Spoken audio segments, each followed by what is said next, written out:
Oh, ground horizons. It's been mega hot today. I've been trying to do little bits of gardening in between other things and like trying to stay in the shade because it's like not that I'm complaining, just stay safe in the sun.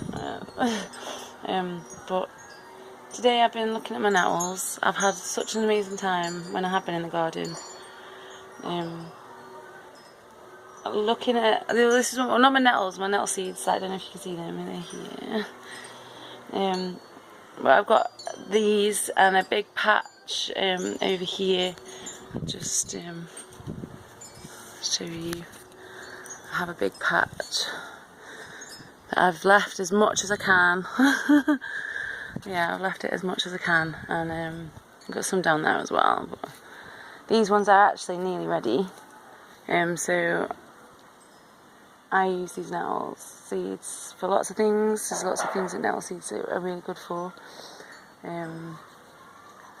Earlier I thought I was like having, I'll put it in, like I was sitting on the bench in the shade for like a few minutes and I thought something was on fire. I kept seeing like wisps going across my eyes and I was like, is something on fire? Has the sun caught something? Is it that hot that the sun's caught something? I was looking everywhere for the source of this fucking smoke. And it was nettle seed pollen. It was like nettle pollen. It was nettle flower pollen. Like it kept popping and blowing in the wind and like creating little wisps.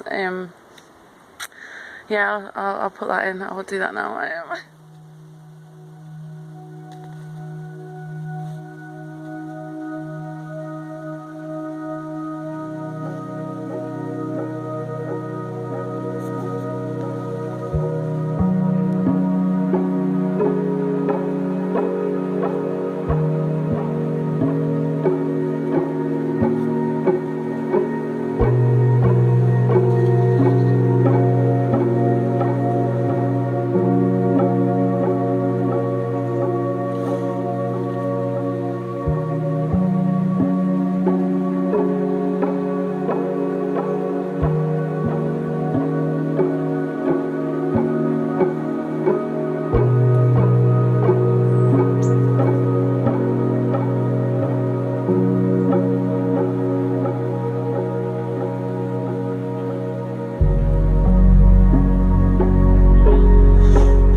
Yeah, so the nettle seeds are really easy. They're really easy. They're like so easy to get. I mean, you can use the nettle leaves as well. Like, but before, oh no, this one's done. Like before they start showing signs of flowering, you're supposed to pick the leaves. Don't pick them after they've started flowering because they produce some sort of calcium-y, technical science word. I can't remember it. Some sort of calcium-y thing that's not good for your kidneys. So once they're flowering, don't use the leaves.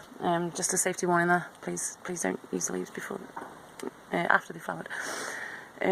But yeah, the seeds are really easy. Like you just wait for them to get like a bit past this, a bit heavier than that, like a bit heavier, I would say. My preference anyway. Let the sun dry them out a little bit. I would say that's my intuitive way of doing it. And yeah, just pick them off. You can use gloves. I don't bother because I've done it quite a lot, and my hands are quite used to it, I suppose. And yeah, just lay them out on paper and like in somewhere warm, and then sift them through a sieve, a fine mesh sieve, and just as you're doing it, like this, as you're sifting, just blow, and all the husks fly away and the seeds drop into the catcher. But these are some that are not quite ready yet. I don't know if you can see the difference in these. These are a lot lighter and less heavy, so they're still doing their thing. These ones, they're all in different stages, so these ones are like not flowered yet, so they're good to still eat. Yeah, I've been having loads of fun. I'll show you. I found, when I was looking at them today, I found a really cool one that's grown in a really funny position. Like, so let me just sort of, but like if you see, this one's grown bent, and as it's grown bent, it's like hanging over. I'll give you a better view. Anyway, as it's grown bent, it's like all twisted as it's grown. I thought that was really cool. I hope the camera picks it up as well as I can see it, but yeah. Oh, that was pretty cool, a little twisty nettle. There you go. It's Hope you enjoyed my nettle patch, my nettle patch, and seeing the pollen release, my smoky pollen. That was so cool. It was nice watching that for a while. It was quite meditative. And my twisty nettle. I'm quite intrigued to see how that goes. But yeah, the power of nettle seeds, like, they get totally overlooked. Like, and you're so easy to grow. You get so many from like this kind of patch here. It's not that big really. I mean, you could wild forage them if you wanted. Like, it's just, I don't know. I just don't know what's been on them when they've been wild foraged, I suppose. Some places spray shit on them, at least in my garden I know. To the best of my knowledge, there's nothing on them.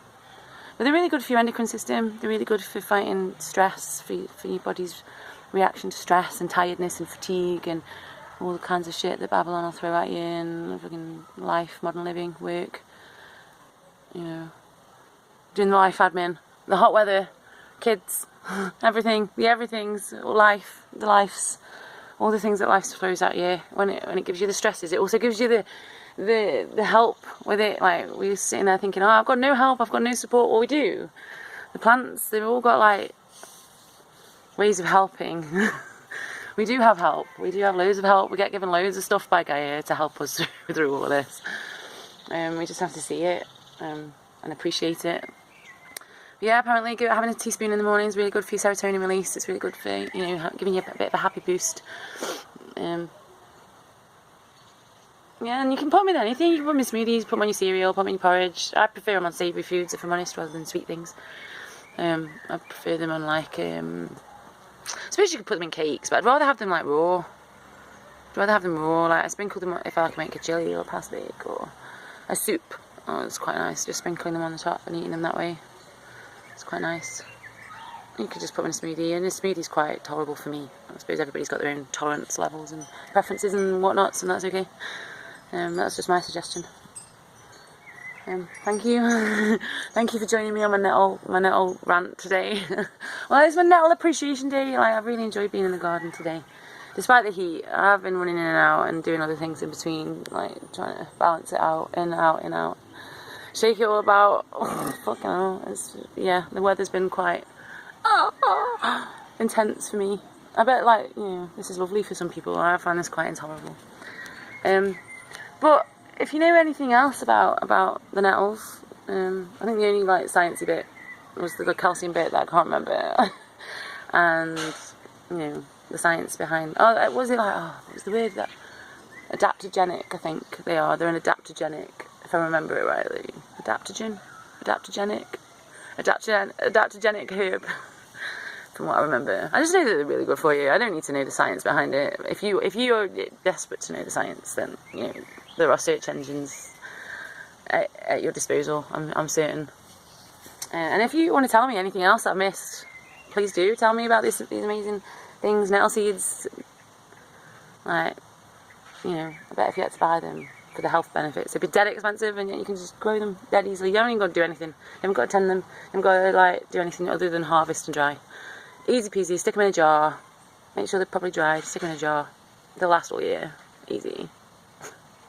Thank you for sharing in my nettle appreciation.